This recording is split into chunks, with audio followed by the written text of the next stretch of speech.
Today, David Lammy, he's a genocide denier.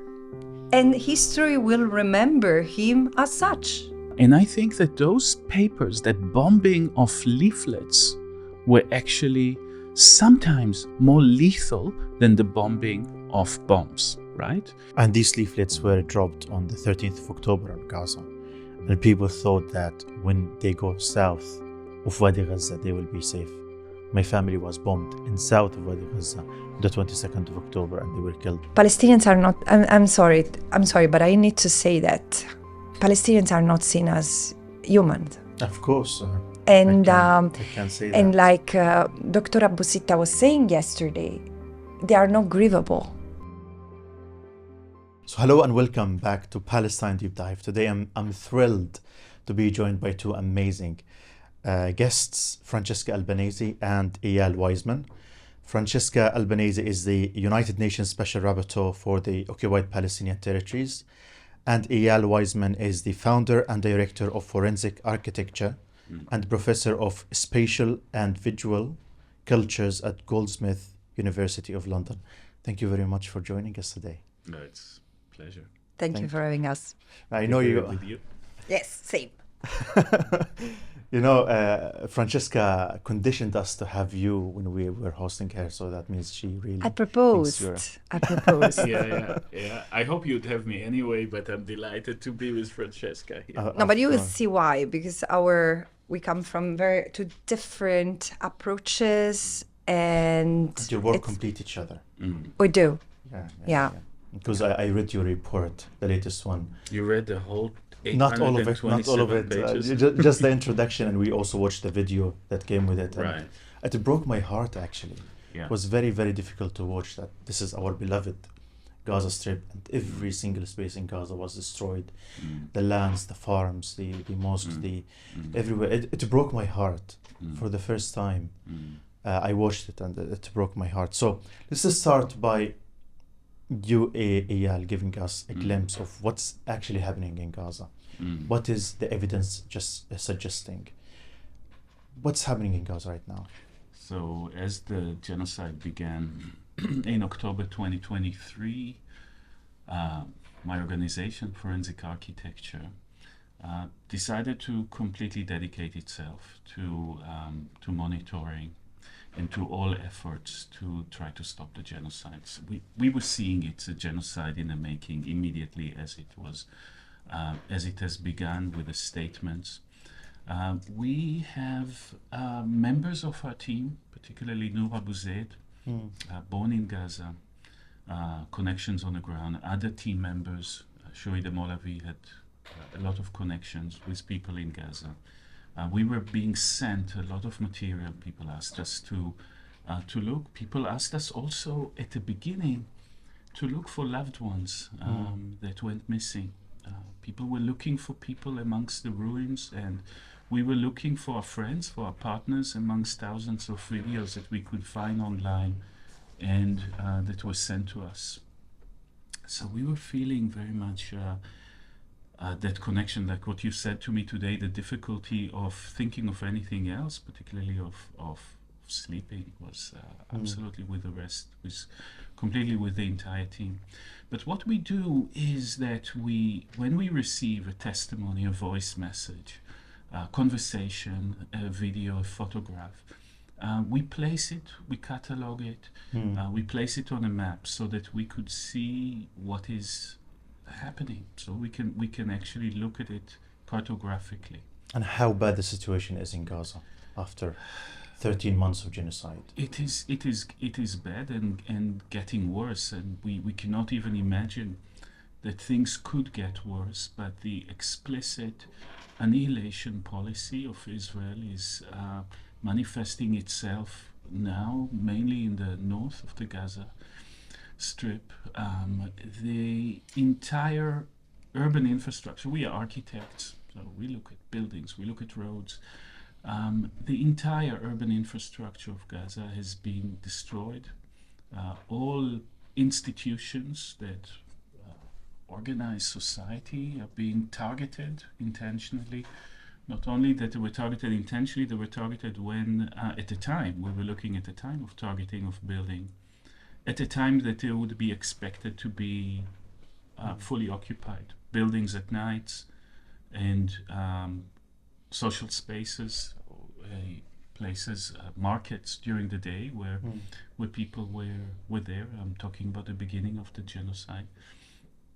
All the roads are ungrounded. I mean, we have never seen, and we've been working for decades on documenting urban destruction. We've never seen that level of destruction that is not only building rubble, is that the environment completely is ungrounded. We are back to the bare soil that is under the cities.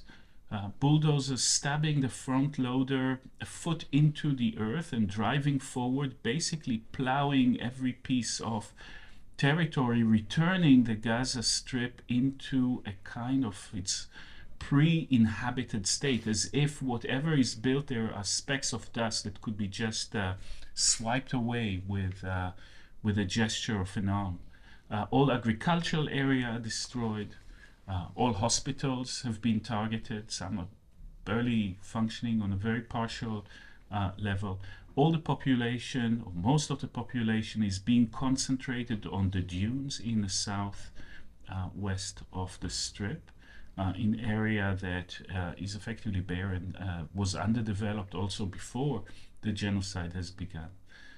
So, I mean, I can talk much more about it, but particularly I want to leave you with a sense of not only destruction, but ungrounding, meaning we are seeing the bare soil that pre-existed every piece of development, agriculture or urban in the Strip.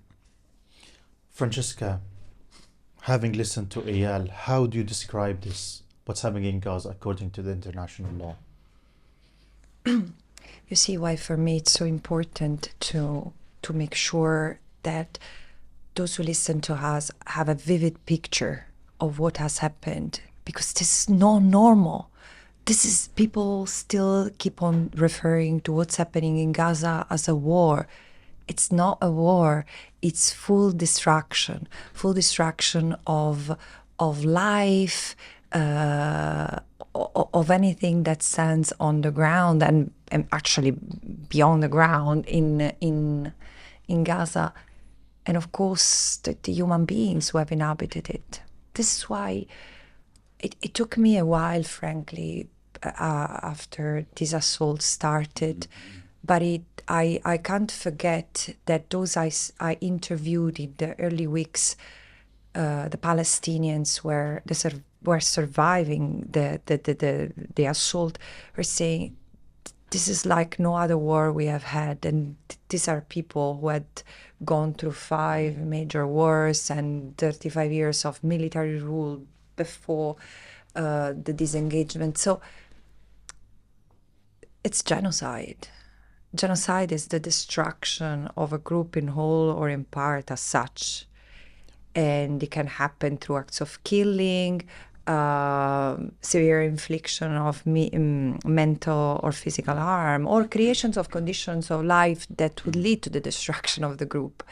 And how the destruction of mosques, universities, homes, roads, anything that is necessary to live, to survive, the destruction of hospitals. The health system has been decimated.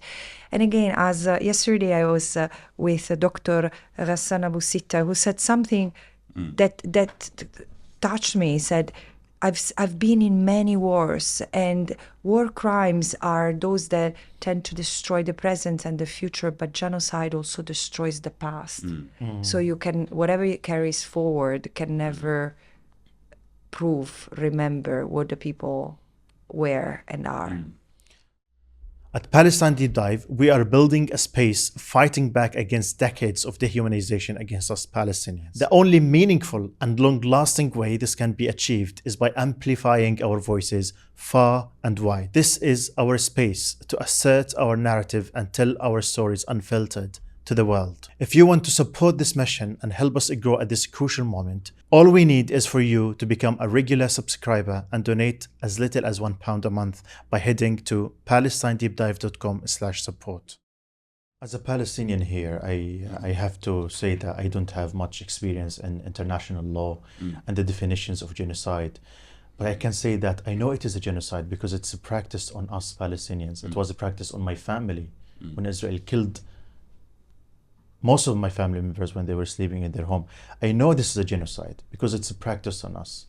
But now so many Palestinians, so many other people who are pro-Palestine, now within our close circle, we would always say, what is the point of saying that this is a genocide or not a genocide and argue it is a genocide or not? We know it's a genocide and Israel is still carrying out this genocide. And now we're still wasting our time talking if it's a genocide or not. So my question to you, Francesca, why is it important to name it a genocide, to call it a genocide as it is? Because the moment you define what it is, you can also decide what route to take to address it. For me, it's about it's not a strategy. For me, it's about diagnosing, having the right diagnosis of the problem. And if we see what Israel is doing as war crimes or crimes against humanity, which of course are part of it. Starvation is a crime, wanton destruction, is a crime against humanity. Forced displacement is a crime against humanity. But the point is, we need to understand what's behind it, why Israel is doing that. And you're right, there is an attack against the Palestinians as such.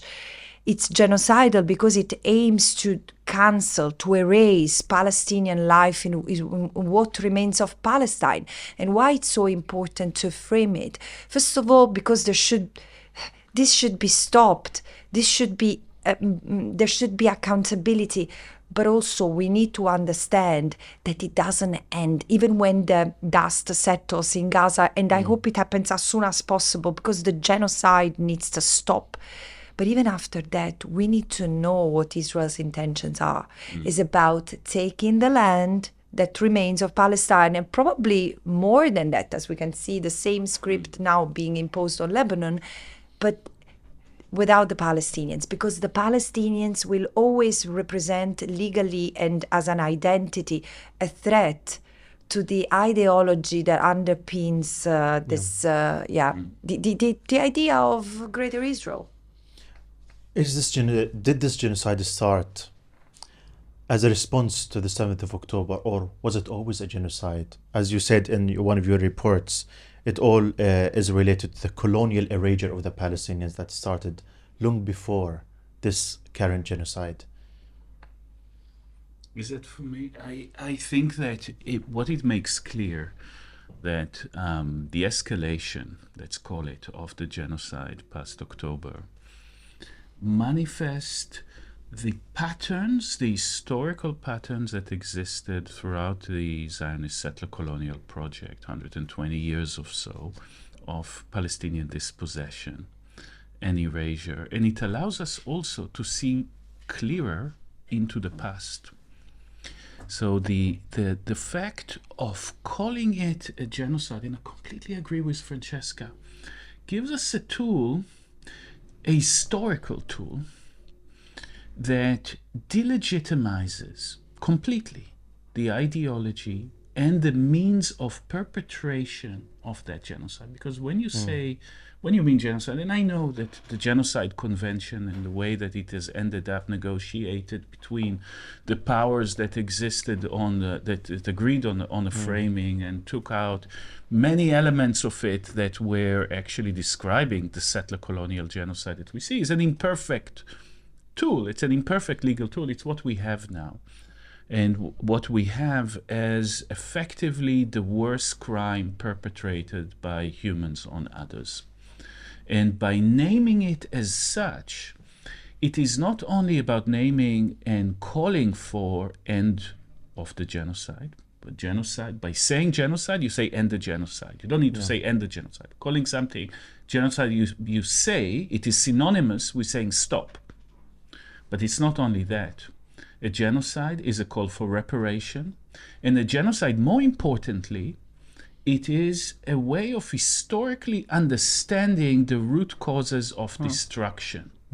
So the fact that a genocide is escalated now allows us to see clearer into the past and to see that the Zionist settler colonial project intent and modes of production, of its destruction, dispossession, erasure of Palestinian social, political, national, cultural life has been there from the start. It allows us to see clearer at what happened during the Al-Nakba. Yeah. It allows us to see clearer what happened during the siege of Gaza in the past 2 decades and, historical patterns. And I think that the interesting thing for me, about calling something a genocide is about, you don't really look only at the consequence. You don't only look at what happens on the ground. Of course, forensic architecture, what we do, we document physical transformation on the ground, but it's about intent. And in order to unpack intent, you need to look at ideological structure, and you need to look at the cultural production of Zionism, the way it imagines itself, the dehumanization of Palestinians, and in fact, the desire to completely annihilate them from the land. So the intent part demand us to look at history, at the long history. And the genocide is not only about stopping it, it's about delegitimizing the ideology that stands behind it. I think it's very important to talk about the intent, because I've heard so many journalists and people who call themselves moderates, and they're genocide denials. They say, it's not a genocide. Why? Because the argument is that Israel has all the power and they can just destroy Gaza in just like that. In 1 hour, everyone they could kill in Gaza, but they haven't killed everyone in Gaza. So it's not a genocide. How do we respond to that? There is a confusion. Really, I think that the majority of the people, either they don't want to understand what genocide is or simply don't get it. And this is why I agree with Eyal. It's important to understand that the historical ties, what's happening today in Gaza is letting people understand, first of all, what the settler colonial genocide looks like. This is why it resonates so strongly and so painfully with indigenous people, indigenous nations, from Australia to the United States to Canada. I've seen this with my own eyes. But also, people tend to confuse intent with motives and confuse the destruction of a people with mass extermination and mass killing. You can have genocide without even killing, let alone mass killing. Without and in direct fact, killing. Yes. Because in fact, the genocide, this is why it's important to look at settler colonial genocides, meaning genocides that take place as the escalation of the violence that exists where one people wants to take control of the land and the resources of another people and displace them, because the natives, the indigenous people, pose a threat to the settler colonial identity and project. This has happened in Australia, it has happened in Canada, in the United States, but especially in Canada and in Australia. The erasure of the people happened primarily not through killing. There was also killing, but through separation of the children from their families, putting them in boarding schools, or just diluting the indigenous blood. So genocide is destruction of a people, and people shouldn't confuse the motives, because I hear even scholars saying, but in fact, Israel doesn't want to destroy the Palestinians. Israel wants to eradicate Hamas, wants to liberate the hostages. Well, first of all, the actions do not align with these motives, but plus motives do not displace one another. You can have 1,000 motives, but the motives is not the intent. The intent is when you have set up your mind to destroy and the determination to destroy. And Israeli leaders and others have said it, have done it. This destruction determination has been enacted, has been practiced on the body, on the collective life, on the spirit of the Palestinians, on their skin. It's horrible. This is what a genocide looks like. Yesterday, I was in a conversation with another author called Vijay Prashad, and he said Israel already killed everyone in Gaza. Not directly. He said because of the explosions and the chemicals and the bombs and the starvation in Gaza, everyone at least 2 or 3 or 5 years of his life is like it dropped. So Israel is doing that already and has done that already. But today, this morning, I was reading the news, and not the news, actually, a group chat with my friends in Deir Al-Balah, where I am from, in Gaza. And they said there is one operating bakery in Deir Al-Balah. And because there is lack of bread in Deir Al-Balah and in Gaza, the families in Deir Al-Balah organized themselves, and they said, like, we will put some security guards to guard the bread and the flour. And then the Israelis called the owner of the bakery and they told him, if you do not remove these security people, we're going to bomb you and bomb the bakery and bomb the security guys. We also received news from Haaretz a few days ago that says Israel is actually allowing some gangs in Gaza, militias in Gaza, to rob the humanitarian aid convoys that come to Gaza. And when security officers go to protect it, they would bomb them again. So clearly, why would Israel do that if they don't want to commit a genocide or harm the entire population in Gaza? But let me go back to your report. According to your study, 800 pages of report, did you notice that there is a specific place or area in Gaza that is safe, 100% safe for the population in Gaza? Any place, any building, any area? No, we say it very clearly in the report, and we show it. There is no safe space in Gaza. There's no safe routes that are provided for people when they receive those murderous evacuation orders, and there is no humanitarian zone. These are euphemisms that are meant for consumption here in the Western media or global North media, however you want to call it. There is no space.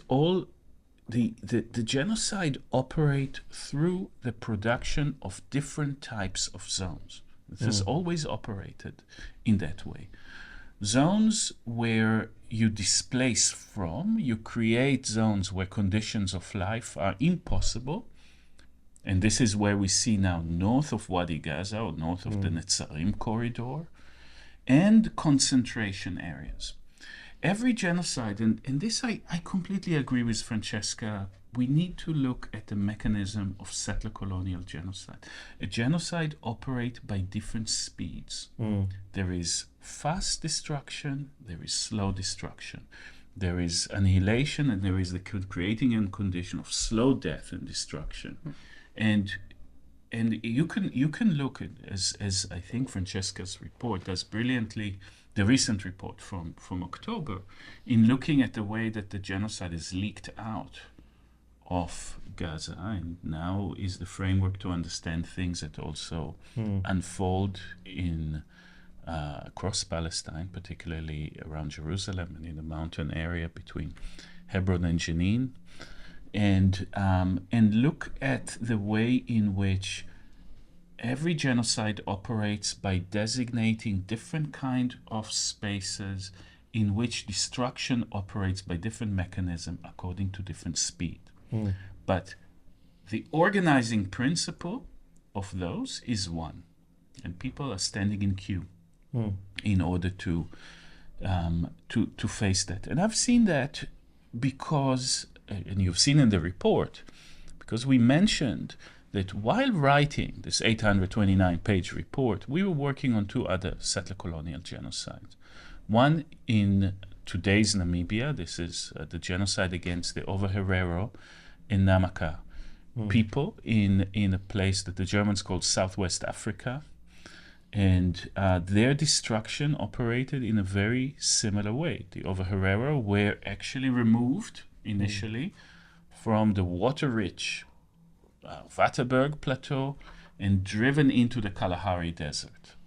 beyond the desert line. The desert line has been weaponized as a means of destruction.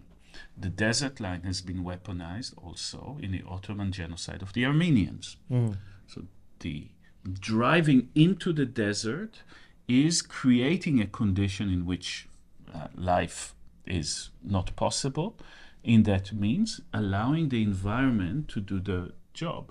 If you think about Gaza, the one way to understand Gaza is a place that always benefited from existing at the threshold of the desert.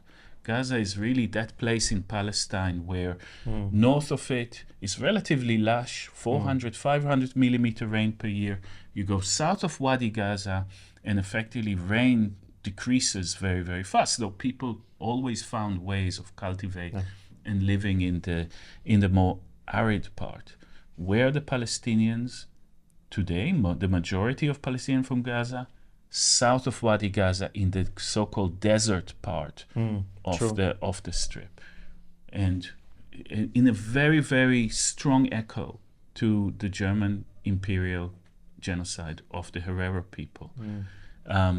Where when we were working on a Guatemala genocide, I was giving testimony in June in the genocide trial of Lucas Garcia, the commander of the Guatemalan military that actually was armed and trained to a certain extent by Israeli army, and they were going up on one of the mountain ranges in the northwest of Guatemala to destroy the Ixil people. The way they've done it is through the destruction of the fields and the forests. The fields and the forests were the agricultural resource of the Ixil people. Is it possible that Israel has succeeded in rendering Gaza completely destroyed right now? Because we know even in 2019 or 18, the UN said that Gaza by 2020 will be unlivable. What about now? Yeah, so just look at the agriculture, no, the kind of the analogy from the Guatemalan genocide. The destruction, the agriculture area, rich agricultural area in Gaza is on the east. This is where the fertile soil exists. This is what is being destroyed. And it's not only being destroyed, the current crops, the seasonal crops, the buildings that are being pulverized, making the soil toxic. The pumping of water into whatever tunnel shaft they have found is making the deep soil. So effectively, this is destroying. Not only you were saying that this genocide has taken even from the survivors a number of years of their life expectancy. We're talking about generations into the future. And this is rendering that area kind of uninhabitable to a certain extent. So this is actually what we're seeing. And it aligns with the mechanism of colonial genocide. Thank you. Francesca, let me get back to you. You have been doing a lot of tours recently in the US, in Canada, in the UK. But what shocked me, not surprised me, is that when you were in the US, the US ambassador for the UN, Linda Thomas Greenfield, said that you are unfit for your role and the UN should not tolerate anti-Semitism. What do you make of these comments? And are you surprised that the US ambassador is saying this about you? No. I mean, we are talking of a government which is complicit with the crimes that Israel is committing. This is what is left to them. Defaming people like me and like many others. I think you would fit the category of the self-hating Jew. Oh, straightforward anti-Semite. So it's okay. Again, as I've said other times, I don't want to entertain any discussion on the spurious allegations against me. Let's go back to talking about Gaza. Wow. Can I say something that about was that? Very powerful. Because I think the abuse of the category of anti-Semitism, not only is it a genocide enabling form of rhetoric, it's a crime, a cultural crime against an entire strand within Jewish thought and culture that want to universalize justice, liberation, and human rights. And to hear about friends that, when we're working for years and know each other, to hear about that is not only an affront and an offense against Francesca, it's an offense against me as a Jewish person. To hear the complete distortion of a very important fight against anti-Semitic hate, and this is not to say that there isn't anti-Semitism and that we don't need to be vigilant about it, but it is a negation. It is a negation of our existence as Jewish people committed to Palestine liberation, committed to freedom, committed to decolonization in Palestine, and I every time that I hear Francesca being called that, I feel it's an offense against all of us. It is an offense against all of you as Jewish people, and against us, all of us. Of course. As people who care about the human rights, about the rights of the Palestinian people. And I'm really sorry I brought up this question. It's okay. But I want to tell you that, yes, you are receiving a lot of hate speech from these people, but these people don't matter. The good people all around the world, they know your work, they appreciate your work. We, the Palestinians, we love you. So, but the funny thing is that you have to trust me. I'm not making it up. I don't even hear them. I mean, it's brought up in every corner, in every interview. Yeah. But I don't hear them. Well, I don't see them. I only hear the cries of the people from Gaza. I'm very happy you feel this way, because I've been doing some events here in the UK, and every time I go to an event, someone would come and ask me this question. They say, Ahmed, we are very worried that when we talk about Palestine, we can lose our jobs, we will be called anti-Semitic, and they're very fearful. It scares them. So I always advise them to just don't be afraid, because fear is our worst enemy. It's our biggest enemy. We just have to ignore it. So it was a chance for me to hear some of your wisdom about this, to encourage other people who were intimidated by these smears not to give up. But can I say something on this one, because it's important? It could be anything. Yeah, they found anti-Semitism as a card to play, because especially in the West, and it should be so, we should always be aware of what we have done to millions of Jewish people. I say that over and over as an Italian. I have such a deep sense of responsibility, including in doing what I do now, because of what I've learned that my people have done to the Jewish people, or in general, we have done to others who did not conform to the idea of pure race. Yeah. Now, the point is, though, we cannot be silenced, because this is how the system works. The system is using this card in order not to let us speak. But if we stick all together, and this is why I love what Rabbi Alice Weiss said, solidarity is the political declination of love. If we stand together, helping one another, protecting each other, this will be the best political response to what is, again, the pro-Israel groups and political allies are trying to do to silence us all. Yeah, they have been trying that against me and us and so many others here in the UK. Francesca, what do you think are the responsibilities of states around the world, especially those states who are aiding and abating the genocide? And since we're here in the UK, let me ask you this. Can the British leaders, Keir Starmer and the previous Prime Minister Rishi Sunak, be held accountable for their role in this genocide against the Palestinians in Gaza? I cannot respond if they can, because it depends on a variety of factors, but they should. Because let me tell you, and my answer is not going, wouldn't it be different if you had asked me the question 15 months ago, what are the responsibilities of states in the face of international wrongdoings? And here we are talking of a state who has violated systematically international law for decades. Israel has not complied with almost all UN resolutions from the Security Council, General Assembly, Human Rights Council, and it has violated every possible norm in the system of laws of war and occupation, let alone human rights. So this is the situation. In the face of this, member states should have not aided and assisted and traded with Israel already before October 2023.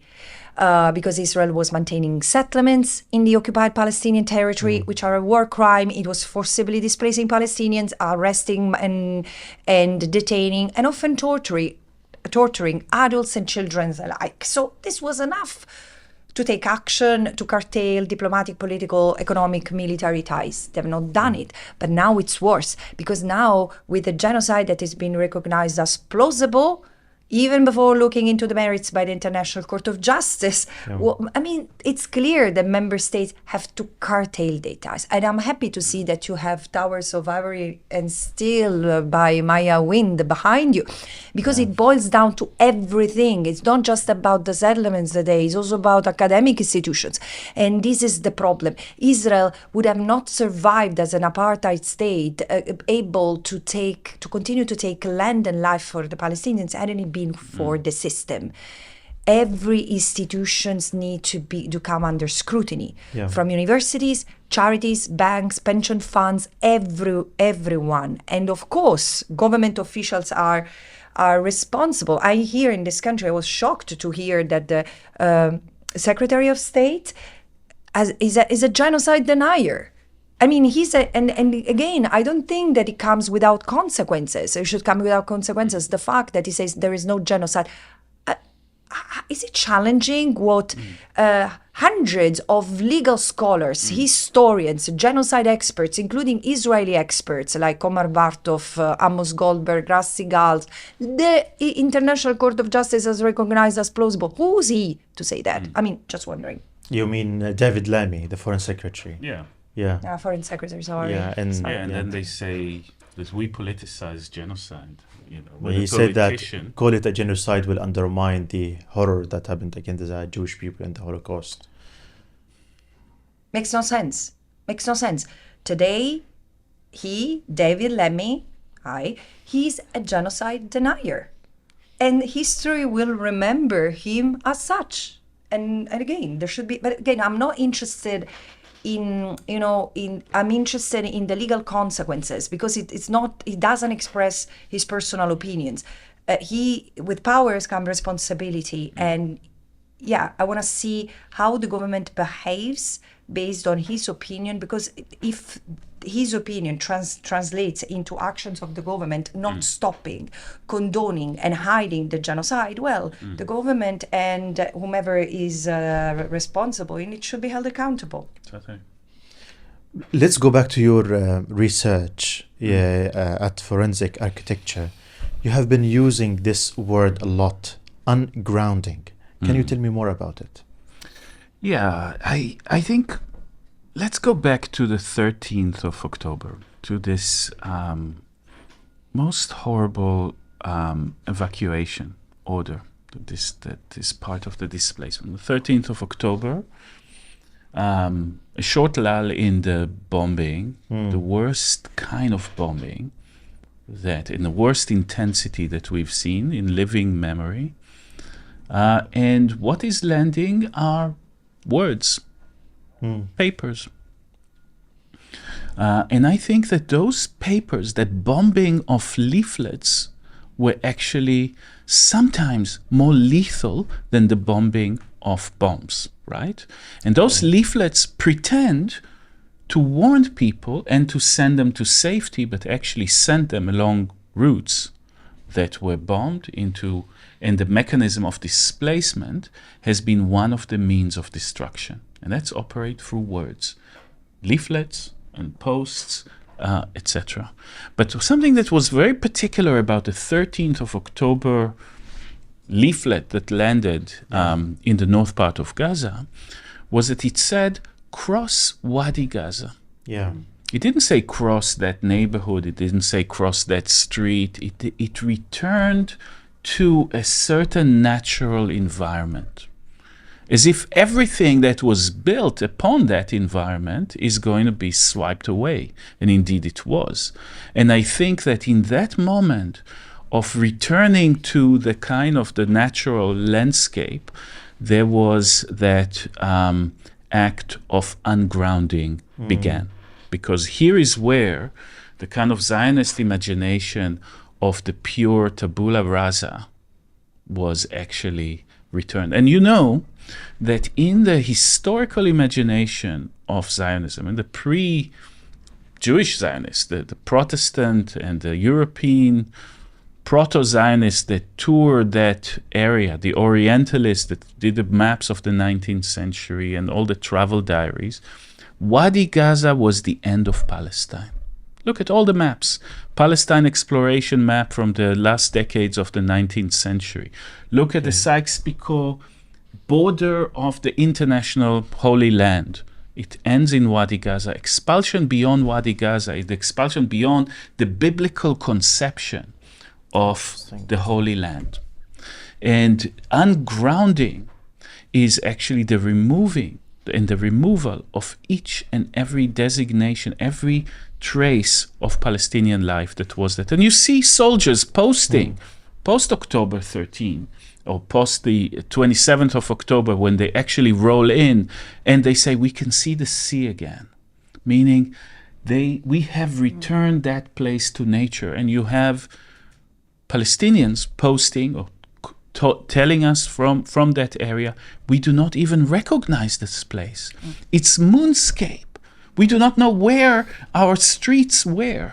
True. Because the entire topography has changed. That is ungrounding. Ungrounding is not only the removal of people, it's the removal and transformation of the ground and the return to that kind of natural landscape. And ungrounding is also requires us to understand that the genocide unfolds upon a specific territory, and it demands of us to learn about that territory and its history and its environment and its climate and the kind of soil that exists within it, because understanding this allow you to actually realize why the Palestinian ended up on the sand dunes in the south particularly, and what is the history of that environment in that way. So ungrounding is that kind of return to the basic element of the soil that underpins the total destruction of Palestine. And also, you know that Israel has been using the existence of tunnels in different parts of Gaza as a justification to remove everything from the surface, as if the soil, the top of the soil, is a massive shield, right, that separates between the surface and the depth. And because they do not know exactly where the tunnels are, and nobody can check with every bomb, it enabled them to illegally bomb everything and just say, well, there are tunnels underneath that. So, but the consequence is also that the kind of bombs that Israel sends into the subsoil of Gaza are bombs that, puncture down 20, sometimes 30 meters, depending on the kind of soil that goes. They explode in a subsoil. An explosion is a chemical reaction that leaves toxic residues for years later. It disturbs the kind of the natural layering of the soil. So my point is that what we are seeing is not only the destruction of people, culture, the cities on the surface, but you see the destruction of the depth. And that is another way of understanding that category of ungrounding that I think is very relevant to understand the particular colonial genocide unfolding now in Gaza. And these leaflets were dropped on the 13th of October on Gaza. And people thought that when they go south of Wadi Gaza, they will be safe. My family was bombed in south of Wadi Gaza. Of course. The 22nd they of were October, not and they were killed. People were also even being bombed. I'm sorry to hear that. It's heartbreaking for me to hear that. But it's one story among thousands and thousands of stories in Gaza. But I mean, they even encourage people to go south, and then they bomb them on their way to the south, and then they bomb the south. And We've yet, documented dozens of attacks along the so-called safe routes. exactly, you have documented that, and we have documented that, and we have been talking about it in Palestine forever. 160 journalists were killed in Gaza while they're trying to cover this to the world. And yet, if you go to the mainstream media, did it cover your research, the mainstream media? Did they talk anything about your research? Not yet. Not No, yet, but it was hopefully very they're gonna powerful, 800 pages, and yet we never heard of any grounding from the mainstream media. We never heard these stories from the mainstream media. Francesca, you a few days ago you posted something and you said the Western media or the mainstream media can be held accountable for covering up for the genocide in Gaza. Tell me more about that. Look, if we look at other genocides, like in Rwanda or in former Yugoslavia, we have seen the media being complicit with the commission of crimes in different ways, but either amplifying the genocidal rhetoric, incitement to genocide, and this has been caught by the international tribunals, and media have been found responsible, complicit. This is not different in the sense that the media, including in Israel, not all, but certainly because there have been extraordinarily courageous journalists who have helped us understand what Israel was doing since very early on. I mean, for example, 972 uncovering the use of artificial intelligence or quadricopters and the other very lethal weaponry that has been used in Gaza has been also, I think, experimented in Gaza. But while to an extent is understandable that, or it's not shocking that the Israeli media has been complicit in incitement to genocide and in covering up, even justifying, in creating the environment that hosted genocidal calls and genocidal discourse. And I include the justification of killing, of the entire destruction, erasure, erasure of Gaza, or the denial that starvation and famine was ongoing, the making fun of the rapes and even justifying rape against Palestinian detainees. So there are many dimensions. What is really incomprehensible, absurd, and new to me is how Western media, the entire corporate media in the West, apart from few exceptions, and it's mainly independent journalists, has participated in this endeavor. And this is why, the other day I said the conduct of Western media should go under investigation. And I'm not the only one saying that, because my colleague, the Special Rapporteur on freedom of expression, Irene Khan, has published a report recently highlighting the crushing of freedom of expression and, among others, that has grown, including in Europe, progressively with the lasting of the genocide in Gaza. But she has also pointed to the role of the media. But again, it requires an investigation, because it's about violation of ethical conduct, but also creating the environment that has justified what Israel has done by amplifying the fabrications of the crimes that. There were awful crimes committed against the Israelis on October 7, but there were crimes that were not committed, like the gang rapes, the mass rapes on October 7, or the beheading of babies, the putting the babies in the oven. Why has have these messages circulated freely across Western media? And there are countries, like including my own, Italy, where these have never been retracted, because it helped, like in other settler colonial genocides, to legitimize the escalation of violence against the barbarians. This is so typical.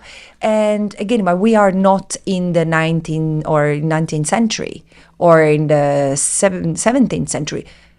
In 2024, we need to bring justice, including in the media sector. And you have recently, Francesca, addressed the global community for the lack of empathy for the Palestinians. You said empathy is the glue that makes us stand united as a humanity.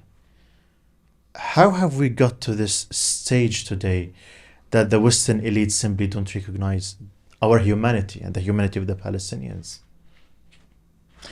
Yeah, I was wondering how they did this thing came to my mind. But you need to understand also the context. The Commission of Inquiry on Israel, Palestine, and I were presenting these harrowing reports about what has been going on for half a year or 1 year in Gaza and the rest of the occupied Palestinian territory. And member states were not reacting to this. I was shocked to hear Western states not even commenting on Gaza, just questioning the mandate of the Commission. Again, after 2 years, we're still talking about that. So yeah, I couldn't hold it anymore. And this is the thing, the frustration. Palestinians are not seen. Palestinians are not, I'm sorry, but I need to say that Palestinians are not seen as humans. Of course. And I can say that. And like Dr. Abusita was saying yesterday, they are not grievable. So I agree with him, and I've said it myself also, reporting what another friend said. To a Western audience, if you say 17,000 bunnies or, dogs have been killed, there would be more empathy instead of 17,000 children. And the thing is that we see that on our phones, children butchered, children left limbless. And now you see more and more those who are taken to hospitals are children. How the heck is this ongoing? I mean, it blows my mind. It continues to happen. And the only reason for this to happen is that we have no connection as a Western. And again, I don't want to blame the entire West, because the entire West is partially in turmoil. There are young people who are protesting, including, and others who are taking the streets, who are trying to organize themselves against the power, but we are hitting a wall. So yeah, our policymakers have decided that international law is not universal, it's a pick and choose menu and applies to some. But we, at least us, we don't want to live in a world where justice is just for some. International law is only for some, and this is, I think, what drives us and keeps us going in the time of genocide. This takes me to another point, Eyal. A few days ago, Israeli hooligans in Amsterdam went rampage against people, and they called death for Arabs, death for children. They said there are no schools in Gaza because there are no children in Gaza. Now, when I was watching these videos, these are young men. Most likely some of these or all of these served in the Israeli army or still serving in the Israeli army, or maybe the reservists in the Israeli army. And they were in a Western country, a safe area, safe environment, calling death for children. We have seen a lot of videos that come from the Israeli army when they were in Gaza, and they were talking about killing the children of the people in Gaza because they will grow up to be terrorists in the future, so they have to kill them. What's shocking for me is that now they're not hiding that. They state that. They're clear about it. They want to kill the children in Gaza. They don't have a problem announcing it to the world. What does that tell you about these people? Since that you are Israeli, maybe you know some of these people. Maybe not. The hooligans. I haven't look like been, a hooligan. No, I'm joking. I haven't been living in Palestine for the past 30 years, partly because I cannot live there. I feel I cannot breathe in a place of Jewish supremacy and apartheid. But I think that beyond the fact that clear genocidal statements are being expressed now, not only in Gaza itself, not only in kind of the Israeli social media, but in European capital, means that these are spaces where the people that express them perceive are okay to express those genocidal statements. They feel at home. They feel at home in the Netherlands that is drifting very fast to another form of white supremacy and Islamophobia. And they feel that they are in a place, a statement tells you something about the person that makes a statement, and it tells you something about the space the statement is being made. And ending that sense of safety, of course, nobody is condoning here, violence, etc., but ending that sense of safety in which genocidal statements can be made is important. And, we're talking about the drift of states and media, but, we have the people. And nothing is going to be the same again, because the amount of solidarity that Palestine, people in Gaza, are receiving internationally is unprecedented.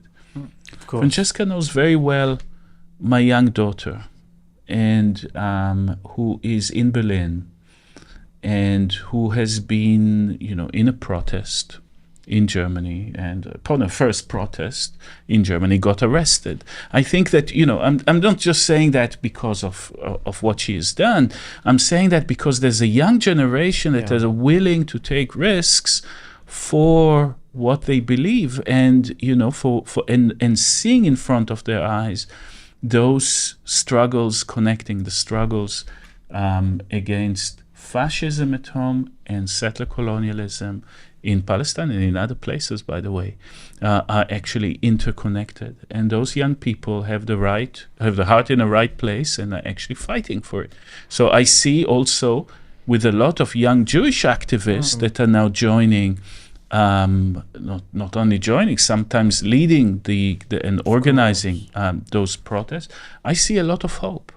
And I think that these are the journalists and the politicians of the future. I hope so. I hope they're able to break through. I don't know. Can I add something?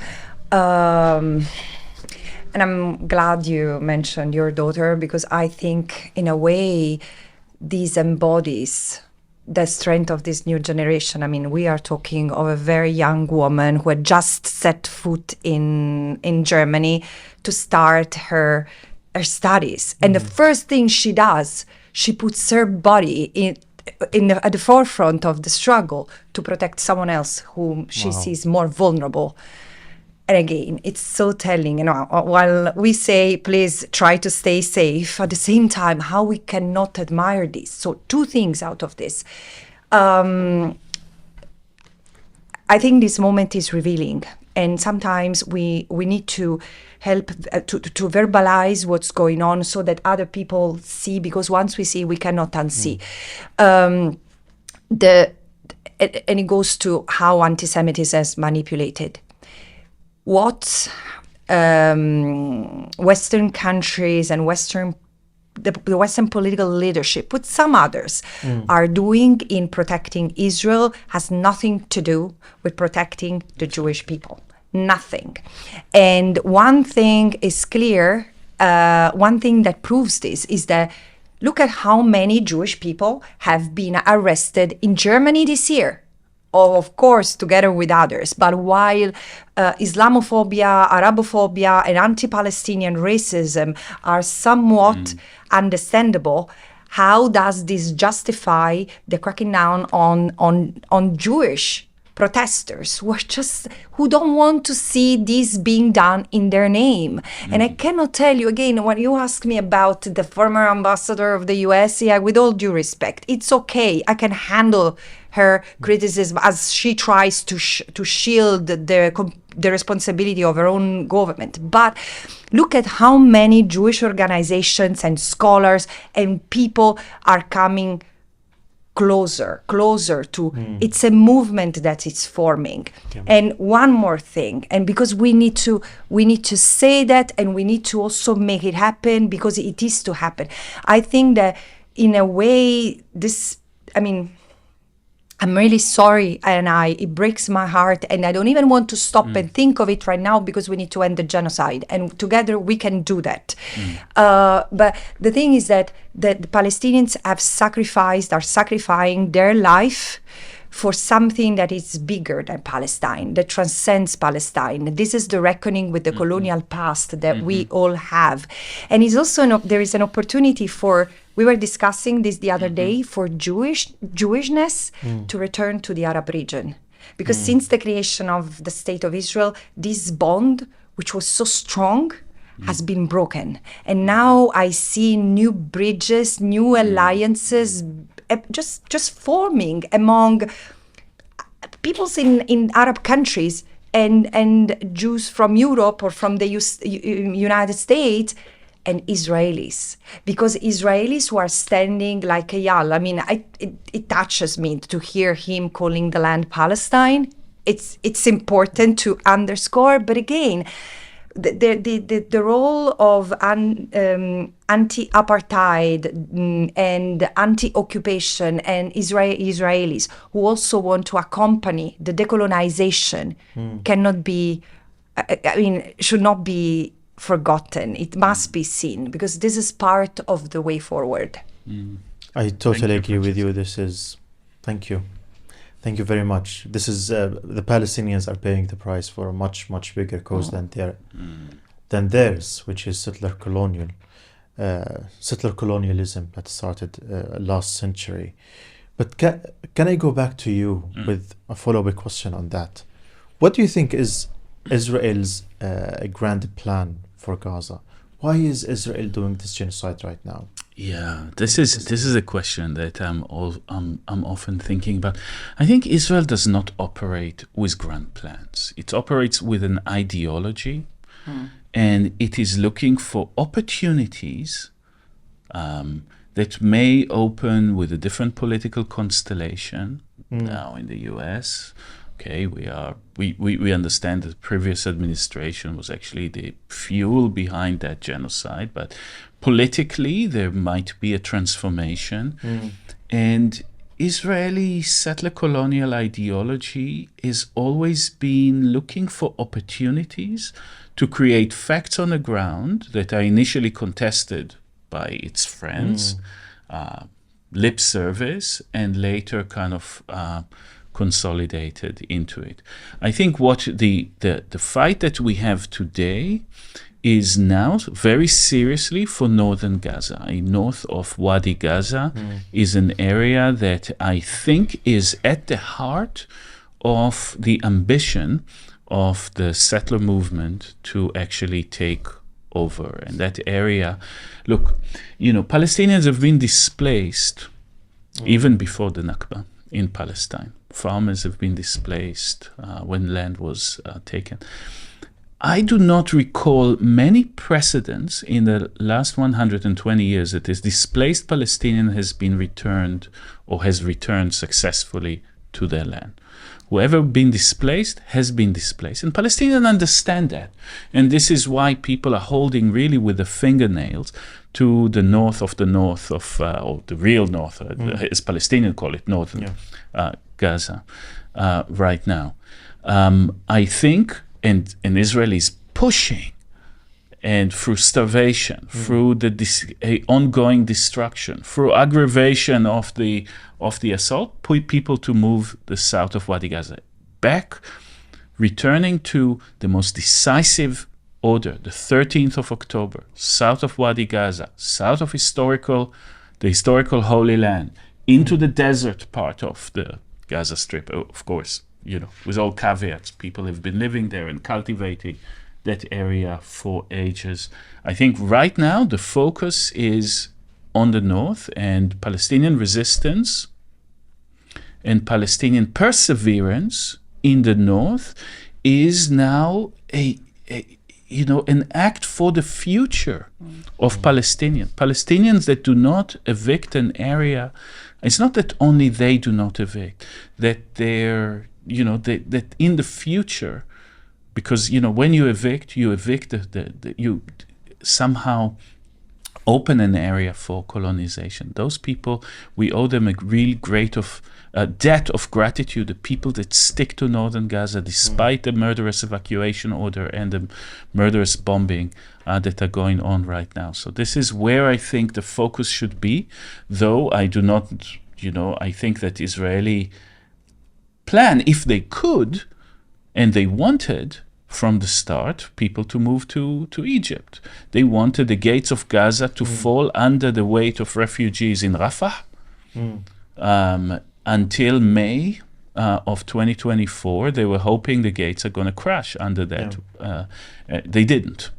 And when they have accepted that in this moment, the opportunity, again, this kind of opportunistic politics is not possible, people were concentrated in Al-Mawasi, on the dunes in the south. And the campaign now is really on the north. Thank you very much. I have prepared lots of questions, but unfortunately we don't have time, so I will end with one question for both of you, if you can. Thank you very much, really. As I said earlier, during my events, I always am asked from people, young people and older people. They hear me speak, and they have a lot of power and compassion, and they want to do something for Palestine. They want to help end the genocide. And they often ask me what they can do, what should they do. They always struggle to advise them what kind of legal and lawful way they can do in order to help end the genocide. Is there any advice for them? You go first. Learn, read, speak about Palestine continuously. If you're a student, study about it, read about its history, understand the multiple ways in which Palestine is interlinked, as entangled in the history and in the challenges that we have for the future. Thank you. And again, I agree. And it's about understanding and educating people. This is, we also need to understand that this can be a time of change, a time of really revolution, because we need to we must break with the system that has allowed this to happen. And this goes hand in hand with the system which is destroying the planet and the life of all of us. I mean, we look at how frail we are. We can't even stand in solidarity with one another because either our economic situations doesn't allow us to do so, or we have been we have